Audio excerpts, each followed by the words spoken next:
ونؤمن به ونستهديه ونتوكل عليه ونعوذ بالله من شرور أنفسنا ومن سيئات أعمالنا من يهده الله فلا مضل له ومن يضلل فلا هادي له ونشهد أن لا إله إلا الله وحده لا شريك له ولا نظير له ولا مثيل له ولا مشير له ولا معين له ولا مضاد له ولا مكافئ له ولا مضاهي له ولا مضايع له ولا مناصر له ولا منافر له ولا ضد له ولا حاسد له ولا مثل له ولا مثال له ولا قبل له ولا نعل له ولا فوق له ولا تحت له ولا غناء له ولا نهاية له ونشهد أن سيدنا وسندنا ونبينا ومؤيدنا ومظلومنا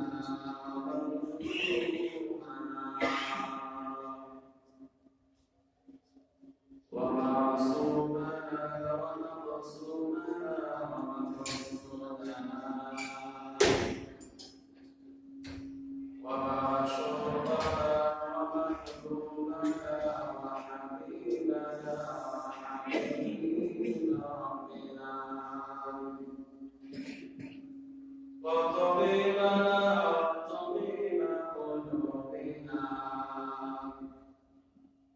وأعظمنا وأكرمنا وأعزنا وأذلنا ومأوانا ومنجانا ومولانا ومولانا محمدا عبده ورسوله وصديقه وخليله الذي أرسل إلى الناس كافة بشيرا ونذيرا وداعيا إلى الله بإذنه وسراجا منيرا أما بعد فقد قال الله تبارك وتعالى في كلامه المجيد وفرقانه الحميد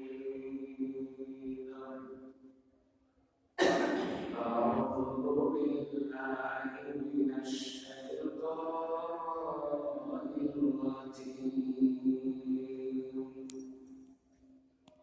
بسم الله الرحمن الرحيم لقد كان لكم في رسول الله أسوة حسنة لمن كان يرجو الله واليوم الآخر وذكر الله كثيرا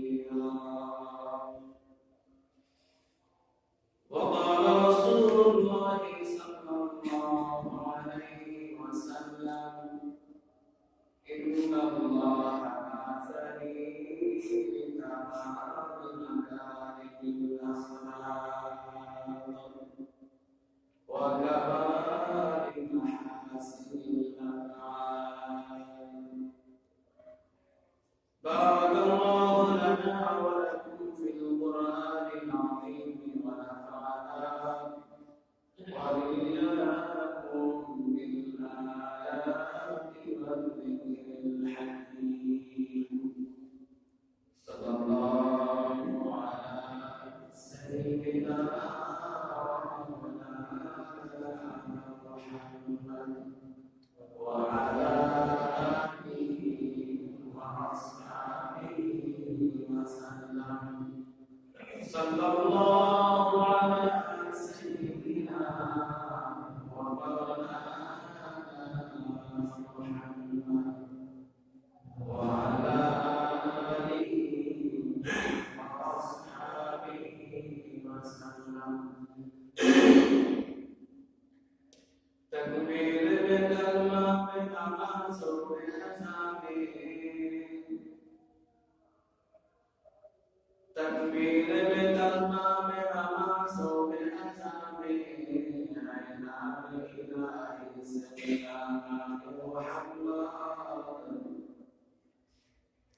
عينا بإله سيدنا محمد، عينا بإله سيدنا محمد. فرمت إلى خط طريق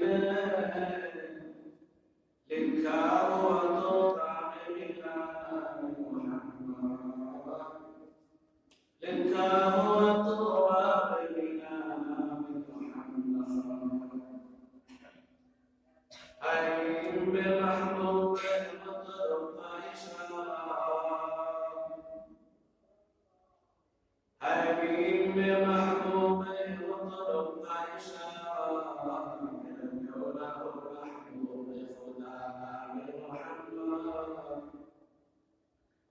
الكونه محبوب خدانا بمحمد. بلغ العلا بكماله، كشف الدنا بجماله، حسن التدبير بخصاله. صلوا عليه وآله. لا إله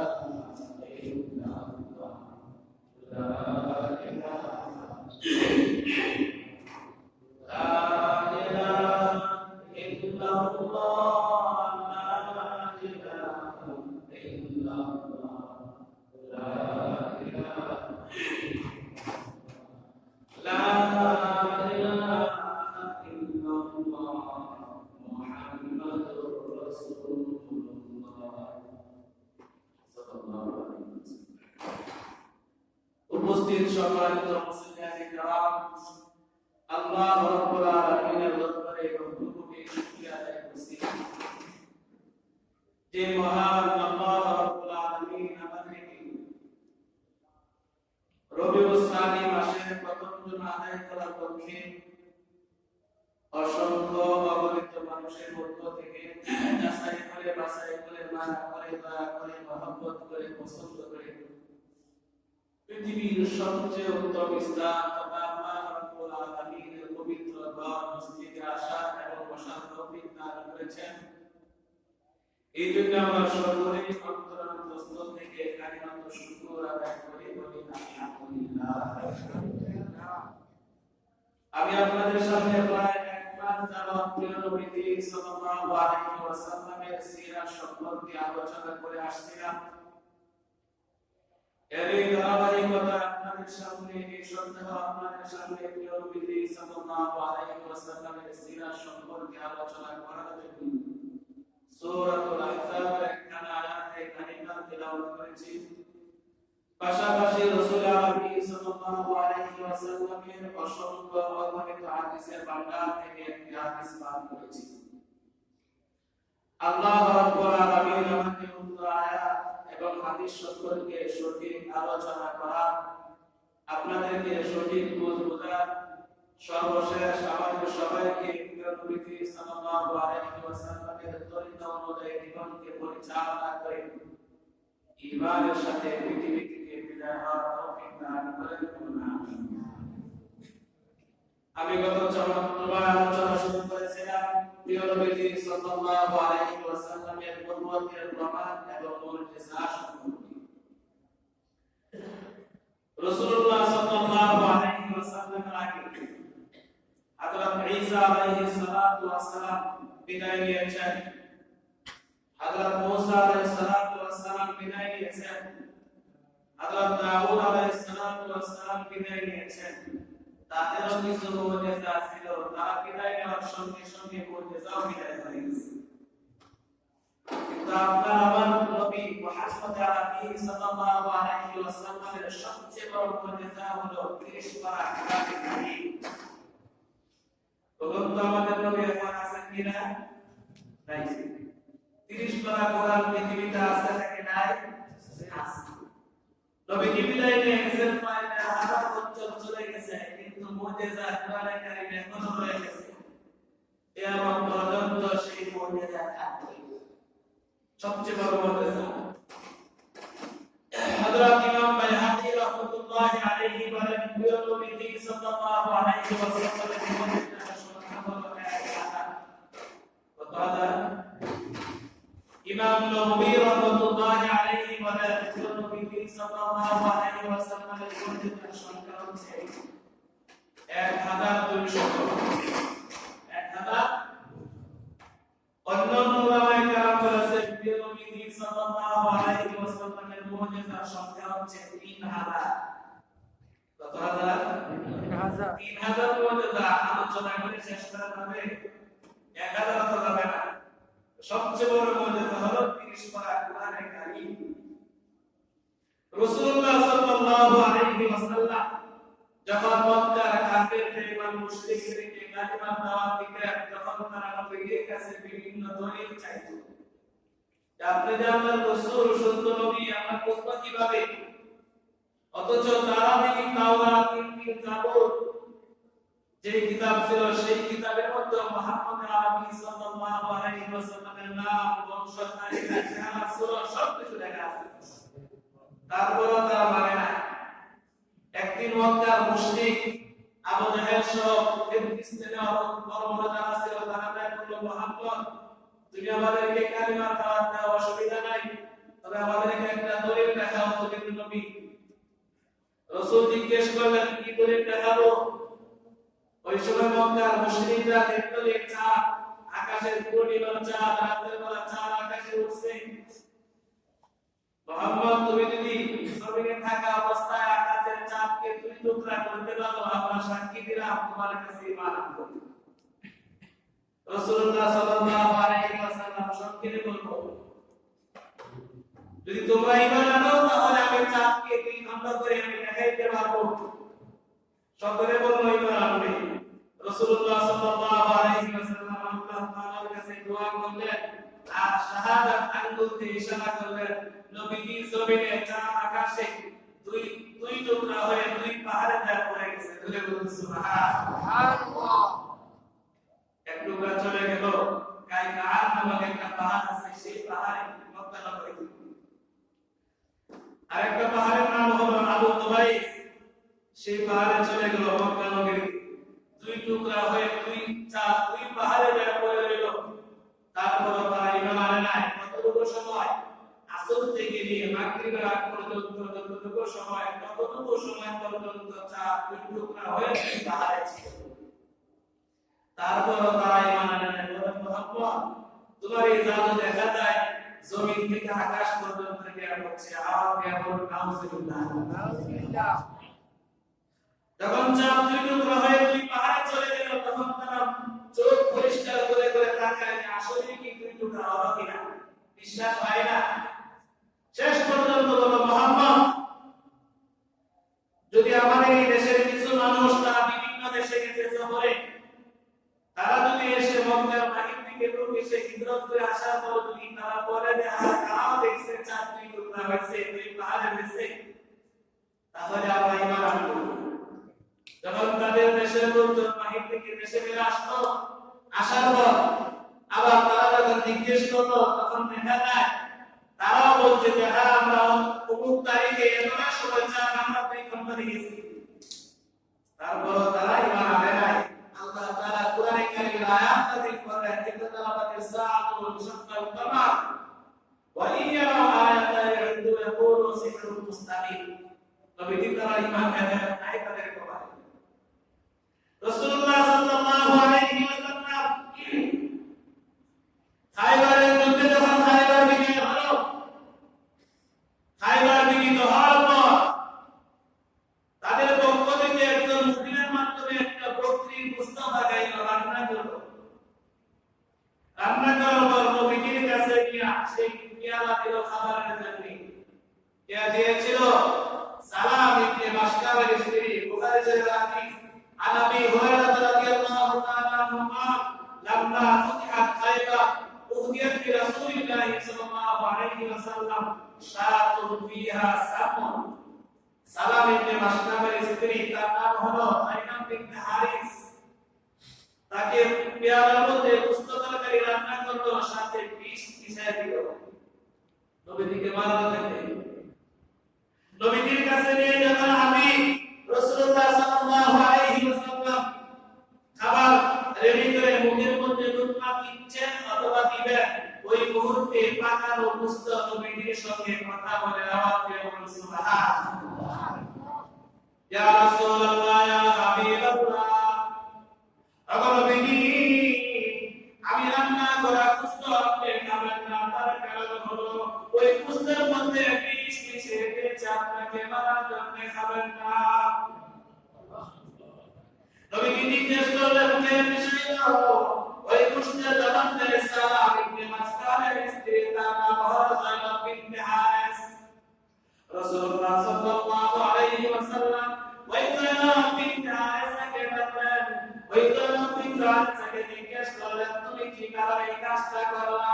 ওই মহিলা বলে, নবীজি আমি জানি আপনি সত্য নবী, তারপর পরীক্ষা করলাম দেখি আপনি সত্য কিনা। যদি আপনি সত্য নবী হন, গোশত আপনার সঙ্গে কথা বলবে, আপনি বাঁচতে পারবেন। যদি মিথ্যা নবী হন, তাহলে আমার ঈমান আনলো না।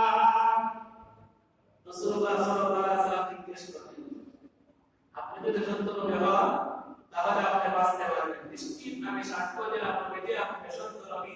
আর দেরি করবেন না, তাড়াতাড়ি কালিমা পড়ে দেন, মুসলমান হয়ে যান। মুসলমান হয়ে গেছে। কিতাবের মধ্যে আসছে একজন সাহাবী নবীজির সঙ্গে ছিলেন, উনি খেয়ে ফেলছেন, না ভালোবাসা রাখতে পারবে ইবনে মারুফ, উনি খাওয়ার সঙ্গে সঙ্গে মারা গেলেন। বিষ মিশানো খাবার নবীজির সঙ্গে নবুয়তের প্রমাণ সাক্ষী দেয়। রাসূল সাল্লাল্লাহু আলাইহি ওয়াসাল্লাম একদিন রাস্তা দিয়ে হেঁটে যাচ্ছেন, সংক্ষেপে বলবো সময় কম। একজন দুষ্ট বেঈমান কাফের নবীজির কাছে এসে বলল, মুহাম্মদ আপনি কি মক্কা নগরীর ওই মুহাম্মদ, যে মুহাম্মদের নবী দাবি করে মানুষকে পিতা মাতা থেকে বিচ্ছিন্ন করে, বংশের মধ্যে বিচ্ছিন্ন সৃষ্টি করে, পরিবারের মধ্যে দ্বন্দ্ব সৃষ্টি করে সেই মুহাম্মদ? বর্তমানে দুনিয়ার মুসলমান সকলেই কিন্তু হুজুরদের সাথে ভালো ব্যবহার করে, খারাপ ব্যবহার। রাসূলুল্লাহ ভাষায় জবাব দেন, আমি সেই মুহাম্মদ, যে মুহাম্মদকে আল্লাহ তাআলা নবুয়ত দান করেছেন, কালিমা দাওয়াতি। ওই ইহুদি বলল, নবীজি আপনি যে মুহাম্মদ নবী, আমি কি দেখে আপনাকে বিশ্বাস করতে পারি? নবীজি তখন একটা খেজুর গাছের পাশে দাঁড়ানো ছিলেন। নবীজি বললেন, আমি আসলো ওই যে খেজুর গাছ, সেখানে গাছ থাকবে, খেজুর গাছের মধ্যে খেজুরের ছায়া দেখা যায়। আমি নবীজি ইশারা দিলে খেজুর গাছ জায়গায় থাকবে, খেজুরের ছায়া যদি আমার নবীজির দরবারে চলে আসে, তাহলে তুমি ঈমান আনবে কিনা? ইহুদি বলে, হুজুর তা তো অবশ্যই।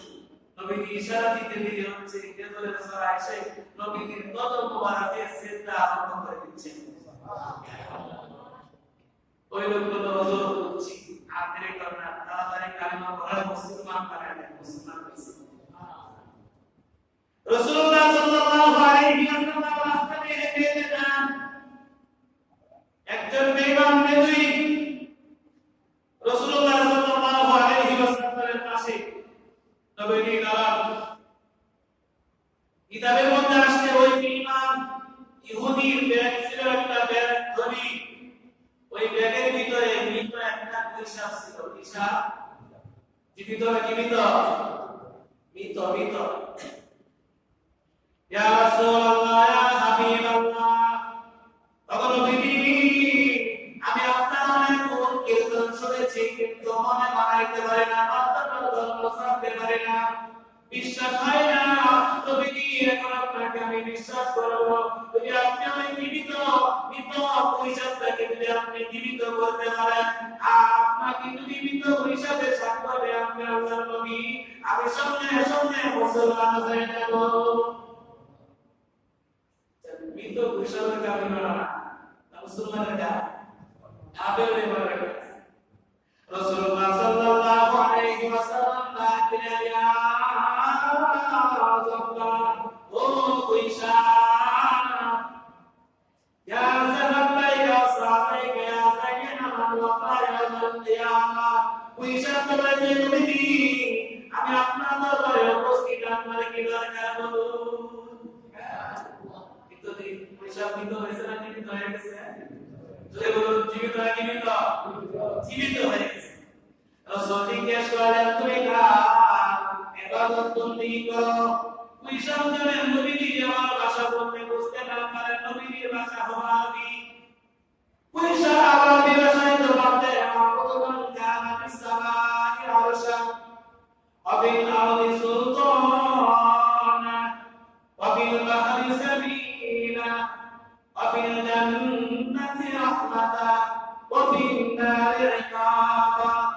নবীজি, আমি ওই আল্লাহর আশার ইবাদত করি যে আল্লাহর আরশ রয়েছে, আল্লাহ কোথায়? আসমানে। ওই আল্লাহর বন্দেগী করি যে আল্লাহর ইবাদত রয়েছে জমিনে। ওই আল্লাহর ইবাদত করি যে আল্লাহ হযরত মুসা আলাইহিস সালামের জন্য সমুদ্রের মাঝখানে রাস্তা তৈরি করেছেন। ওই আল্লাহর ইবাদত করি যে আল্লাহ তাআলা জাহান্নামের মধ্যে শাস্তি নির্ধারণ করেছেন, জান্নাতের ভিতরে সুখ শান্তির ব্যবস্থা করে রেখেছেন। রাসূল বললেন, কুইশা, এবার বলো বাবা আলীকে। ওই কুইশা বলতে, আনতা রাসূলুর রাব্বিল আলামিন ওয়া খাতামান নবিয়্যিন। জোরে বলুন সুবহানাল্লাহ। আমি জবাব দিলাম, আপনি হলেন সর্বশ্রেষ্ঠ আল্লাহ রাব্বুল আলামিনের রাসূল, আপনি সর্বশেষ নবী, আপনার উপরে আর কোনো নবী আসবে না। নবীজি, আমার একটা ফলাফল আপনাকে দিলাম, মান আফলাহা মান সাদাকা, যে ব্যক্তি আপনাকে সত্যবাদী বলে বিশ্বাস করবে তার জান্নাত হবে সফল। ওয়াকাদ খাবা মান কাযাবাকা, আপনি ব্যক্তি আপনাকে মিথ্যা বলে প্রতিপন্ন করবে, ওই ব্যক্তির জীবনটা হয় ধ্বংসের জীবন। কুইশা নবীর সাক্ষী দিচ্ছে না, ফলাফল করে দিচ্ছে। ওই ব্যক্তির নবীজি, আপনি করা লাগবে না, শেষ পরীক্ষা, আমাকে তাড়াতাড়ি কালেমা পড়ান, আমি মুসলমান হয়ে যাব। তাড়াতাড়ি কালেমা পড়ে মুসলমান হয়ে গেছে। তাহলে 3 নম্বরে ধরি, কয় নম্বর? নবীজি সাল্লাল্লাহু আলাইহি ওয়াসাল্লাম আয়াতের ময়দানে গেলেন, কিসের জন্য? কালিমা পড়ার জন্য। তায়াবাসী রাসূলুল্লাহ সাল্লাল্লাহু আলাইহি ওয়াসাল্লামকে যত রকমের মানুষকে শাস্তি দেওয়া যায়, যত ভাবে মানুষকে কষ্ট দেওয়া যায়, কোন পদ্ধতি কোন পন্থা বাকি রাখে না। নবীজির তায়াবের ময়দানে লোকেরা পাথর দিয়ে আঘাত করে নবীকে দৌড়ায়, তারপর নবীজির পিছন তারা ছাড়ে নাই। কিতাবের মধ্যে আসছে নবীজির দৌড়াইতে দৌড়াইতে 3 মাস পর্যন্ত দৌড়ান, আপনাদের পাথরে আঘাত খান। যখন নবীজি দৌড়ান, আবাইয়ের মানুষ রাসূল সাল্লাল্লাহু আলাইহি ওয়াসাল্লামের শরীরে আঘাত করে আল্লাহ রাব্বুল আলামিনের আরশ আযীম কম্পন সৃষ্টি হয়ে যায়। জমিনের যত বাসিন্দা ছিল মানুষ সকলে কান্নাকাটি করে, আসমান জমিনের সকল ফেরেশতা কান্নাকাটি করে, আল্লাহ তাআলা সহ্য হয় না। শেষ পর্যায়ে হযরত জিবরাইল আলাইহিস সালাম নবীজির কাছে এসে বললেন, ইয়া রাসূলুল্লাহ, আপনি যদি অনুমতি দেন, এই যে তায়েফের পাশে 2টা দুইটা পাহাড় আছে, সেই পাহাড়ের মধ্যে তাদেরকে দোষী আমরা মারতে পারবো। রাসূল বললেন না, মারা যাবে না। তারা যদি ঈমান না আনে, আমার দৃঢ় বিশ্বাস তাদের পরবর্তী প্রজন্ম যারা আছে, সন্তান, ছেলে মেয়ে, নাতি-পুতি, তারা হয়তো মুসলমান হবে, দ্বীনের কাজ করবে। তাকে জবাব দেওয়ার জন্য রাসূলের জীবন দিয়েছে, সারাটা জিন্দেগি বিলিয়ে দিয়েছে। সাহাবায়ে কেরাম কালিমার দাওয়াত দেওয়ার জন্য নিজেদের অর্থ সম্পদ সব শেষ করে দিয়েছে। সাহাবায়ে কেরাম গেলেন আফ্রিকার জঙ্গলে রাত্রি যাপন করবেন, কালিমার দাওয়াত দিবেন। আফ্রিকার মানুষ তখন ছিল তারা মুসলমানরা, তারা তাদের বাসাবাড়িতে জায়গা দেয় নাই, তকদিক গেছেন জায়গা দেন নাই। বর্তমানে তো বাংলাদেশে কিছু কিছু জায়গা আছে, জায়গা দেয় না, আসেনি, দেয় না। তখন তারা দেখা দিল ওই জঙ্গলের ভিতরে তোমরা আশ্রয় নাও। তারা জানে জঙ্গলের ভিতরে যাইতে দিয়ে হবে, জীবজন্তু বান্ধব তাদেরকে আক্রমণ করতে দিয়ে হবে না, আমরা হাতে মারা দরকার নাই, পশুটাকে মারবে। খারাপের মধ্যে কিছু ভালো মানুষ আছে, কেউ কেউ বলল হুজুর আপনারা জঙ্গলের ভিতরে যাবেন না, সেখানে বিষাক্ত বিড়ি আছে। নবীর সাহাবায়ে কেরাম জঙ্গলের কাছে গেলেন, আফ্রিকার বললা যাইয়া বললেন, ও আফ্রিকার জঙ্গলের পশু পাখি, আমরা আপনাদের গোলার পবিত্র উম্মত সিনে দাওয়াত দেওয়ার জন্য আসছি, কোথাও আমাদের আশ্রয় নেই। তোমরা যদি আমাদেরকে এখন আশ্রয় দাও, তাহলে আমরা এখানে রাত্রি যাপন করব, মানুষদেরকে কালিমার দাওয়াত দিব। তাদের মধ্যে আসলে এই কথা বলার সঙ্গে সঙ্গে ওই আফ্রিকার জঙ্গলের যতগুলো পশু পাখি ছিল, তাদের প্রত্যেকের বাচ্চা কাচ্চা সহ সাথে সাথে বের হয়ে গেছে। তারা রাত্রি যাপন করে পশু পাখি কামড় দিচ্ছে নিয়ে চলে গেছে। সকালবেলা যখন আফ্রিকার সকল মানুষ আসতো, আসার পর দেখা যায় পশু পাখিগুলো জঙ্গল থেকে বের হয়ে অন্য কোথাও চলে গেছে, অথবা পাশে দাঁড়িয়ে রয়েছে। নবীদের সাহাবায়ে কেরাম জঙ্গলের ভিতরে আশ্রয় নিচ্ছেন, পশু পাখি তাদের শরীরে আক্রমণ করে নাই। তখন আফ্রিকার বাসী এসে বলল, ও নবীর সাহাবীরা, তোমরা কি মন্ত্র শিখছো? যে মন্ত্রের কারণে আফ্রিকার জঙ্গল থেকে হিংস্র জঙ্গলে জানোয়ার, বাঘ ভাল্লুক তোমরা বিদায় করে দিচ্ছ, সেই মন্ত্রটা আমাদেরকে শেখাও, সেই মন্ত্রটা আমাদেরকে শেখাও।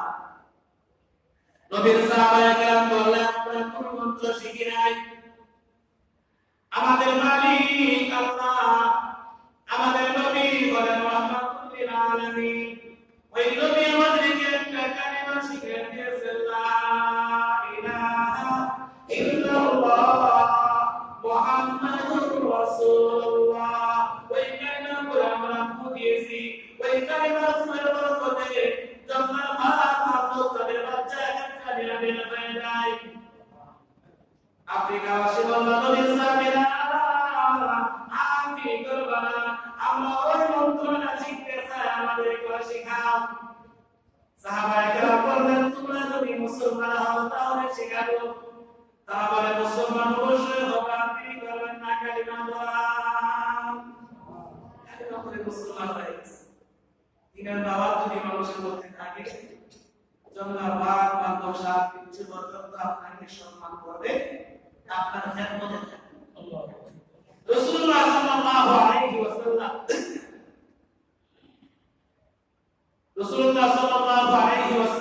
একাধিক বিবি ছিল। কতজন? একাধিক 13 জন। বিভিন্ন ভাবে riwayat আসছে। রাসূলুল্লাহ সাল্লাল্লাহু আলাইহি ওয়াসাল্লামের খুব বেশি ক্ষুধা, ক্ষুধার যন্ত্রণা সহ্য করতে না পেরে রাসূলুল্লাহ সাল্লাল্লাহু আলাইহি ওয়াসাল্লামের প্রিয় স্ত্রী হযরত আয়েশা সিদ্দিকা রাদিয়াল্লাহু তাআলা আনহা বলে গেলেন, খাবার দেবেন। আয়েশা খাবার আছে কিনা ঘরের ভিতরে কিছু থাকলে দাও। আয়েশা বলেন, নবী আমার ঘরে কোনো খাবার নাই, পেটে কোনো যন্ত্রণা চোখের মধ্যে ঘুম নাই। নবী একজন বিবির কাছে গেলেন, খাবার থাকলে কিছু দাও, ঘরে খাবার নাই। আরে ঘরে গেলেন, খাবার থাকলে কিছু দাও, ঘরে খাবার নাই।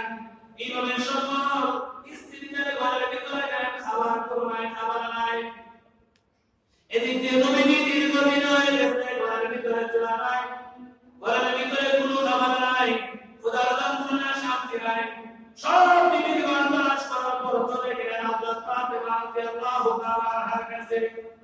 ফাতেমা ঘরের ভিতরে যদি কোনো খাবার থাকে তাহলে আমাকে দাও করে দাও, আমি দীর্ঘদিনের মতো আমি হাঁটতে পারি না, চলতে পারি না। ফাতেমা বলেন নবীজি আল্লাহর কসম করে বলি আমার ঘরের ভিতরে এক টুকরা খাবার নাই।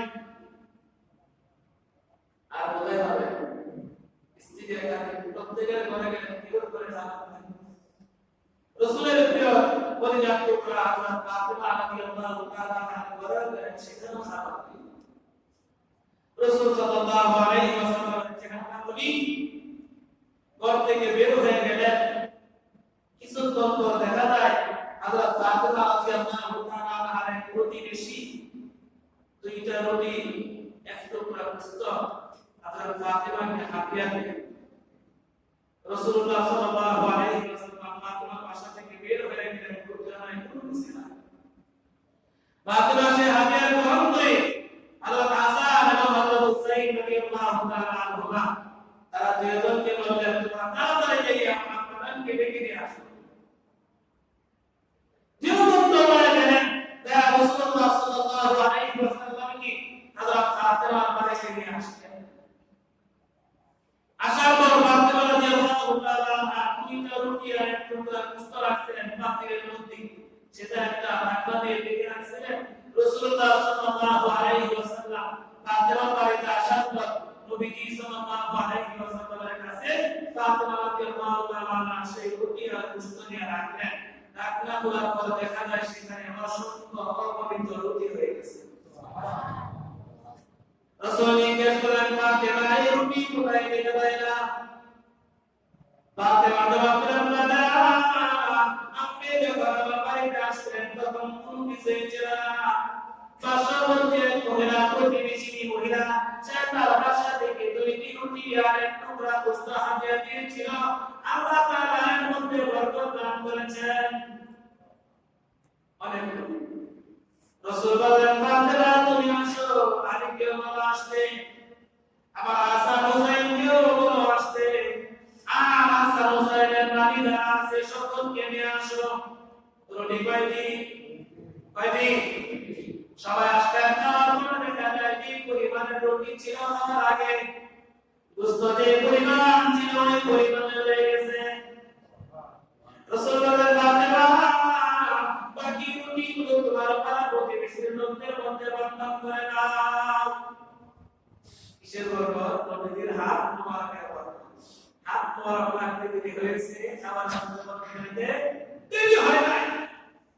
রাসূলুল্লাহ সাল্লাল্লাহু আলাইহি ওয়াসাল্লামের নির্দেশে পাড়া প্রতিবেশী রাসূলের স্ত্রী প্রত্যেকের ঘরে ঘরে সেই রুটিগুলো বন্টন করে দিয়েছে। রাসূলের সাহাবী, প্রিয় সাহাবী হযরত ফাতেমা রাদিয়াল্লাহু তাআলা আনহা আরেকদিনের ঘটনা।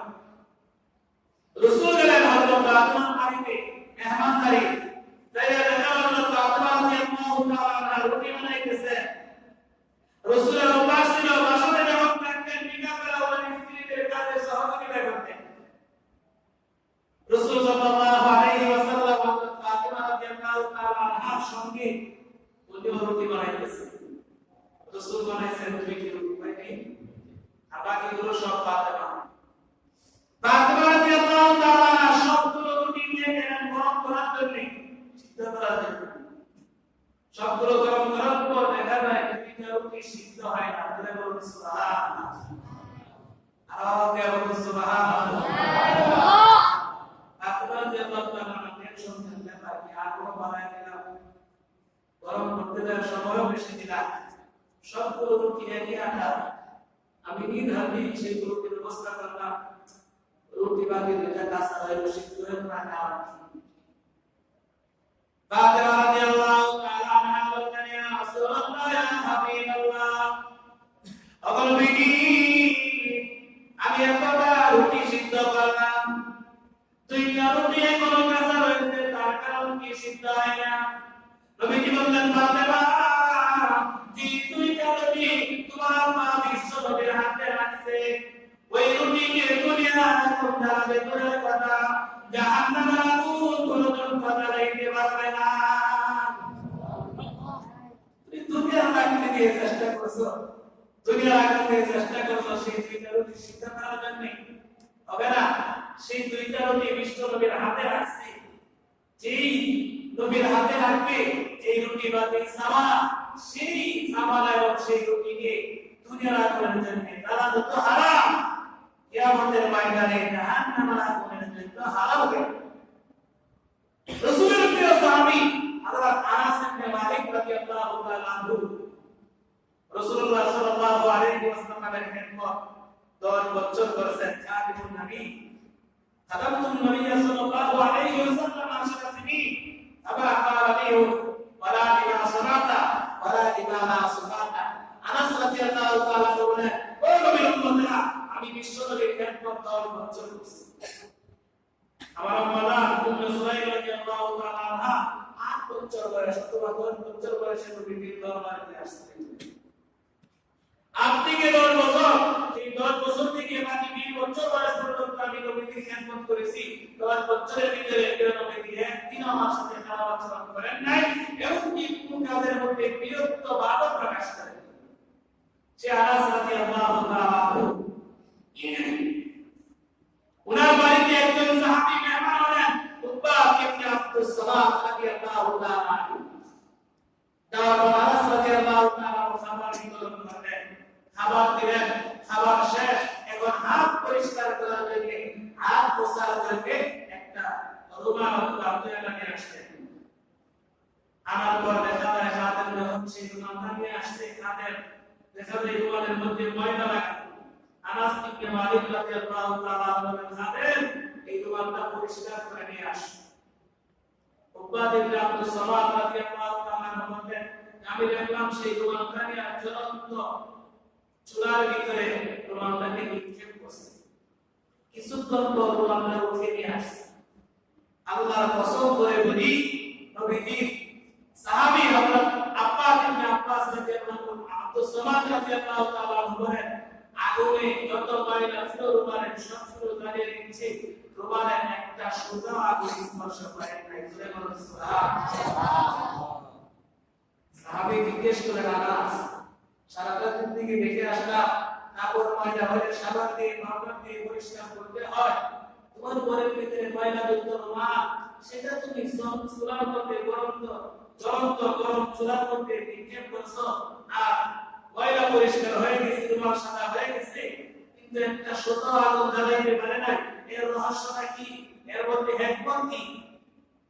আনাস রাদিয়াল্লাহু তাআলা বলেন, শুনো, আমি নবীকে দীর্ঘ 10 বছর যাবত খেদমত করেছি। একদিন নবীকে আমার বাসাতে আসলেন দাওয়াত করার জন্য, খাওয়ার পর এই রুমাল দিয়ে আমি নবীকে দিয়েছিলাম হাত মোছার জন্য, মুখ মোছার জন্য। এদিন থেকে নবীকে আমার রুমালের মধ্যে স্পর্শ করেছেন, হাত লাগিয়েছেন, ওই দিন থেকে আজ পর্যন্ত সেই রুমালটাকে আমি আগুনের মধ্যে দিয়ে ময়লা পরিষ্কার করি, এই পর্যন্ত কোনোদিন একটা সুতা আগুনে ধরাইতে পারে নাই। কারণ নবীর হাত সে রুমালের মধ্যে রাখছে। এই রুমালের মধ্যে দুনিয়ার আগুন আর জ্বালাইবার কোনো ক্ষমতা নাই, জাহান্নামের আগুন জ্বালানোর পাওয়ারই এই রুমালের মধ্যে নাই। রাসূলুল্লাহ সাল্লাল্লাহু আলাইহি ওয়াসাল্লাম হযরত আনাস ইবনে মালিক রাদিয়াল্লাহু তাআলা আনহুকে যখন ওনার উম্মে সুলাইম রাদিয়াল্লাহু তাআলা আনহা নবীকে খেদমতের জন্য নিয়ে গেলেন, আনাস আনাসের জন্য আপনি বরকতের দোয়া করবেন। নবী সাল্লাল্লাহু আলাইহি ওয়াসাল্লাম আনাস ইবনে মালিক রাদিয়াল্লাহু তাআলা আনহুর জন্য চারটা দোয়া করেছেন। কয়টি দোয়া? আল্লাহ তুমি আনাসের মালের মধ্যে বরকত দাও, আনাসের সম্পদের মধ্যে বরকত দাও, সন্তানের মধ্যে বরকত দাও। 3 নম্বর, আনাসকে দীর্ঘ হায়াত দান করো। 4 নম্বর, আনাসের জিন্দেগীর গুনাহ করে মাফ করে দাও। যে আনাস রাদিয়াল্লাহু তাআলা আনহু বলেন, ও নবীর সাহাবায়ে কেরাম, আমাকে আল্লাহ তাআলা কি পরিমাণ বরকত দিয়েছেন শুনবানি। মক্কা নগরীতে প্রত্যেক রাতে কুরবানের মাত্র একবার খেজুরের ফল আসতো। আমি আনাস, তিনি নবীকে আমার জন্য দোয়া করেছিলেন। আমি আনাসের বাগানের মধ্যে প্রত্যেক বছর 2 বার ফল কাটা হতো। ভাইরা, মক্কা নগরীর মানুষ তাদের খেজুর বাগানের মধ্যে বছরে একবার খেজুরের ফল কাটতো, ফল পাইতো। নবীর দোয়ার পর থেকে আমি আমার বাগানের মধ্যে বছরে 2 বার ফল কাটা হতো। বরকত বছরে বেশি বেশি। আর নবীর সাহাবায়ে কেরাম নবীজি আমার জন্য সন্তানের দোয়া করেছেন। করেছেন। এক হাদিসের মধ্যে আসছে নবীজি সাহাবী হযরত আনাস রাদিয়াল্লাহু তাআলা আনহু জীবদ্দশায় উনি ওনার ৯৮ জন সন্তানকে নিজ হাতে দাফন করেছেন। আর বুঝতে বলুন সুবহানাল্লাহ। উনি নিজের হাতে ৯৮ জন ছেলে মেয়ে দাফন করেছেন। আপনি আপন ছেলে। আর এক হাদিসের মধ্যে আসছে ১১২ জন সন্তান নিজ হাতে দাফন করেছেন। আর এক হাদিসের মধ্যে আসছে ১২৫ জন সন্তান নিজ হাতে দাফন করেছেন। বলুন হায়াত কম নাকি বাড়তি? হায়াত কম নাকি বাড়তি? সন্তান কম নাকি বেশি?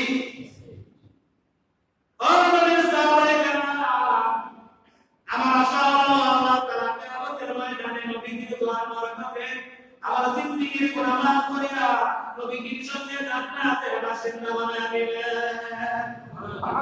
সেটা আমার আশা। সাহাবীরা নবীজি দোয়া করার পর আমার সম্পদের পরিমাণ জানলাম, আমার ঘরের ভিতরে স্বর্ণ রাখলাম। স্বর্ণ এখন কোনভাবে কেটে করা যায় না, ওই স্বর্ণগুলো কোরআন দিয়ে কেটে রাখতে হয়। স্বর্ণ যখন আমি আমার ঘরের ভিতরে স্টোর করে রাখতাম, রূপাও রাখতাম, এখন এগুলো আলাদা করতে গেলে করা যায় না। মানুষের যখন পুকুর খনন করে তখন কোদাল দিয়ে কাটেনি, তখন আমি কোদাল দিয়ে সেই স্বর্ণ রূপা আলাদা করতে হতো। এই পরিমাণের সম্পদ নবীজির দোয়ার বরকতে আল্লাহ তাআলা আমাকে দান করেছেন। সম্পদ রাসূলুল্লাহ সাল্লাল্লাহু আলাইহি ওয়াসাল্লামের সাহাবী হযরত আবু হুরায়রা রাদিয়াল্লাহু তাআলা আনহু হাদিসে কিতাব বললেন খালি পাওয়া যায় আবু হুরায়রা রাদিয়াল্লাহু তাআলা। সেই আবু হুরায়রা রাদিয়াল্লাহু তাআলা নবীজির বিশিষ্ট সাহাবী, সারাটা জিন্দেগি নবীজির কাছ থেকে হাদিস শিক্ষা করার জন্য, হাদিস সহিহ বর্ণনা করার জন্য পরিবার দেশে আত্মীয়-স্বজন খাবার ছেড়ে দিয়ে মসজিদে নববীতে দিনের ওপর করে রাখতেন।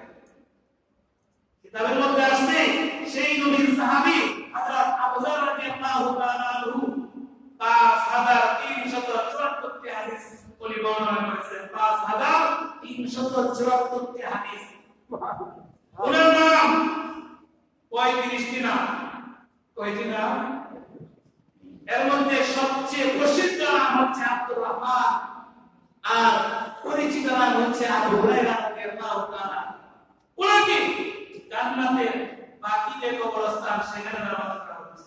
সে আনাস ইবনে মালিক আবু হুরায়রা রাদিয়াল্লাহু তাআলা একদিন মসজিদে নববীতে বসে হাদিস শিখতেছেন। পেটে প্রচন্ড খিদা। রাসূলুল্লাহ সাল্লাল্লাহু আলাইহি ওয়াসাল্লাম ওই সময় ছিলেন। উনি নামাজ শেষ করে গেটের মধ্যে বসা হযরত আবু হুরায়রা রাদিয়াল্লাহু তাআলা বসা দেখি কেউ আমাকে ওনার বাড়িতে মেহমান বানায় কিনা। সর্বপ্রথম সাক্ষাৎ হলেন হযরত আবু বকর সিদ্দিক রাদিয়াল্লাহু তাআলা আনহুর সঙ্গে। হযরত আবু হুরায়রা রাদিয়াল্লাহু তাআলা আনহু সালাম দিলেন, আসসালামু আলাইকুম ইয়া আবু বকর। আবু বকর বুঝতে পেরেছে তার খাবার বারকার কিন্তু আমার বাসায় খাবার নাই। আবু বকর এমন একজন সাহাবী, ঘরের ভিতরে খাবার থাকার পর মানুষকে না করেন নাই। আবু বকর আবু হুরায়রার চেহারার দিকে তাকিয়ে চোখের পানি ছেড়ে দিয়ে সালামের জবাব দিয়ে ঘর থেকে বের হয়ে মসজিদ থেকে চলে গেলেন। আবু হুরায়রা বলতেন, আমি বুঝতে পেরেছি নবীর সাহাবী আবু বকরের ঘরে খাবার নাই, এই কারণে কোনো জবাব আমি পাই নাই। কিছুক্ষণ পর দেখা যায় ওমর ফারুক রাদিয়াল্লাহু তাআলা আনহু আসলেন। আবু বকরকে সালাম দিলেন, চলে গেলেন। ওমরকে সালাম দিলেন, ওমর সালামের জবাব দিয়ে চলে গেলেন। আবু হুরায়রা বুঝতে পারলেন ওমরের ঘরে খাবার নাই। সকল সাহাবায়ে কেরাম চলে গেলেন, নবীজি এবার বের হবেন। আবু হুরায়রা নবীজির অপেক্ষায় বসা। নবীজি আসার পর আবু হুরায়রা রাদিয়াল্লাহু তাআলা আনহু সালাম দিলেন। নবীজির ঘরের ভিতরে খাবার নাই, কিন্তু আবু হুরায়রার অবস্থা দেখে নবীজি মুস্কি হাসি দিলেন, সুবহানাল্লাহ। আবু হুরায়রা, আমার ঘরে খাবার নাই, তারপর থেকে আমার সঙ্গে বাসাতে আসো, দেখি কোনো কিছু পাওয়া যায় কিনা। নবীজি আবু হুরায়রাকে নিয়ে গেলেন। নবীজি আগে আগে, আবু হুরায়রা পিছনে। নবীজি আম্মা জান আয়েশা সিদ্দিকা রাদিয়াল্লাহু তাআলা আনহা বলেন, আশা মেহমান নিয়ে আসলাম তোমার বাসায়, কোনো খাবার আছে কিনা থাকলে নাও।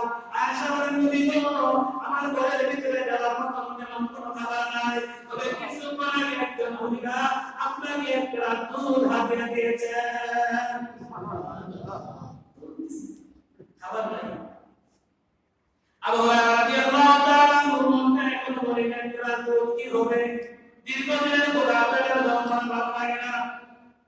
নবী বলেন আবু হুরায়রা যাও আমার মাদ্রাসা আসনা মুস্তাফা, সেখানে ছাত্র সংখ্যা হলো 70 জন, সকল সামনে গ্রামকে সকল ছাত্রদেরকে আমি নবীর বাড়িতে দাওয়াত দাও। কত ক্লাস? দুটো বলুন কয় ক্লাস?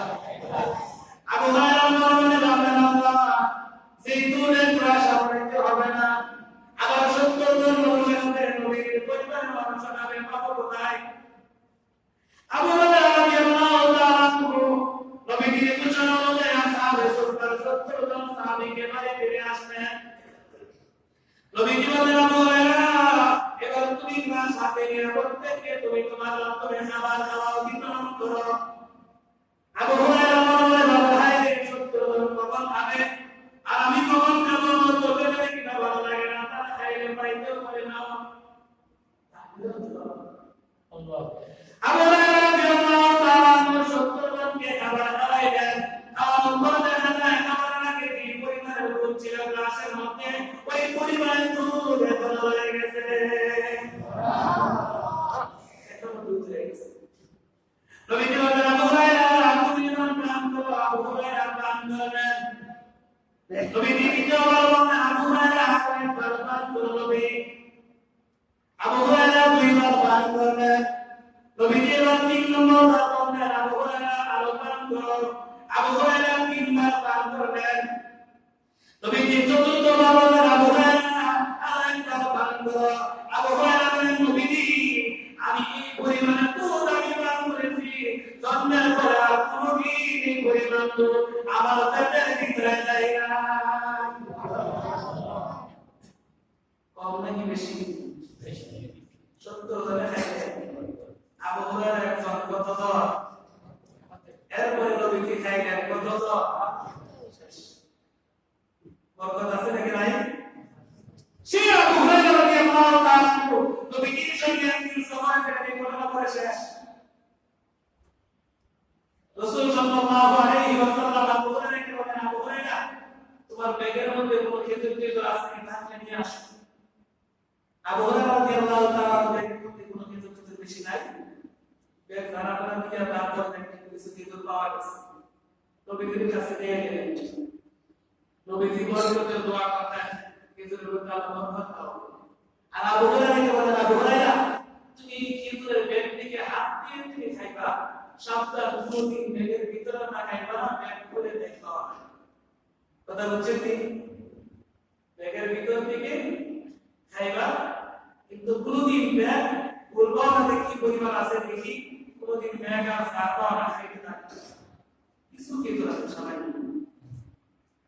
আবু হুরায়রা রাদিয়াল্লাহু তাআলা আনহু বলেন আমি নবীর দুধ যতদিন পাইলাম, নবীর জামানা পর্যন্ত এই বস্তা থেকে ব্যাগ থেকে আমি খেজুর খাইলাম, শেষ হয় নাই। নবীর পৃথিবী থেকে বিদায় হওয়ার পর এবার খলিফা হযরত আবু বকর সিদ্দিক রাদিয়াল্লাহু তাআলা আনহু জামানা, উনার জামানায় খাইলাম খেজুর শেষ হয় নাই। বলুন সুবহানাল্লাহ। আবু বকর চলে গেলেন দুনিয়া থেকে, এবার উমর ফারুক রাদিয়াল্লাহু তাআলা আনহু খলিফা হলেন। উমর ফারুক রাদিয়াল্লাহু তাআলা আনহু জামানায় খেজুর খাইলাম শেষ হয় নাই। উমর চলে গেলেন হযরত উসমান রাদিয়াল্লাহু তাআলা আনহু জামানায়, যে উসমান রাদিয়াল্লাহু তাআলা আনহু জামানায় খেজুর খাইলাম, খেজুর শেষ হয় নাই। হঠাৎ করে যখন দুষ্ট বেঈমান কাফেররা হযরত উসমান রাদিয়াল্লাহু তাআলা আনহুকে শাহাদাত বরণ করলো, তখন আমার ওই খেজুরের ব্যাগ তারা লুটপাট করে নিয়ে গেল। আমি ওই ব্যাগের জন্য এত ব্যথিত হলাম, জিন্দেগিতে কোনোদিন এই ব্যাগের মতন আমি ব্যথিত হই নাই। সামান্য কিছু নবীজির যুগ যতদিন ছিল আমি খাইলাম প্রতিদিন। নবীজি পৃথিবী থেকে যাওয়ার পর আবু বকরের জামানা আসলো, আবু বকরের জামানা আমি খাইলাম। আবু বকর দুনিয়া থেকে বিদায় হওয়ার পর উমর ফারুক রাদিয়াল্লাহু তাআলা আসলেন। উমরের জমানা আমি খেজুর খাই না, শেষ হয়ে যায়। এবার হযরত উসমান রাদিয়াল্লাহু তাআলার জমানা আসলো, আমি খাইলাম, শেষ হয় নাই। উসমান রাদিয়াল্লাহু তাআলা শাহাদাত বরণ করার পর দুষ্ট লোকেরা আমার ব্যাগ থেকে ডাকাতি করে ছিনতাই করে লুটপাট করে নিয়ে গেছে। ও নবীর সাহাবায়ে কেরাম, আমি বলতেই তোমাদের কাছে কি পরিমাণ খেজুর আমি খেয়েছি, নবী কি পরিমাণ বরকত আমাদের দিয়ে গেছে। আমি সত্য কথা বলতেছি, আপনার কসম, আমি নবীর দোয়ার পর থেকে এই 3 জমানায় 4 জমানায় আমি আমার খেজুরের ব্যাগ থেকে 1050 মণ খেজুর আমি খেয়েছি। এত আসতে নেই, সামান্য খেজুর ছিল। উনি বলেন আমার খেজুরের ব্যাগ ডাকাতি হওয়ার আগ পর্যন্ত আমি হিসাব করে দেখছি, সেই ব্যাগ থেকে 1050 মণ খেজুর আমি খেয়েছি। বরকত কম না বেশি? বরকত কম না বেশি? সময় কম। আল্লাহ যদি চান আগামী সপ্তাহে খন্দকের যুদ্ধ থেকে মুআযিন আলোচনা শুরু হবে। আর এই সপ্তাহে আমরা যে আলোচনা করেছি, আল্লাহ তাআলা আমাদের সকলকে দ্বীনের কাজের সাথে জড়িত থেকে দ্বীনদার হয়ে দুনিয়াতে বেঁচে থাকা এবং ঈমানের সাথে পৃথিবী থেকে বিদায় হওয়ার তৌফিক দান করুন। আমিন। আল্লাহুম্মা আলহামদুলিল্লাহি রাব্বিল আলামিন।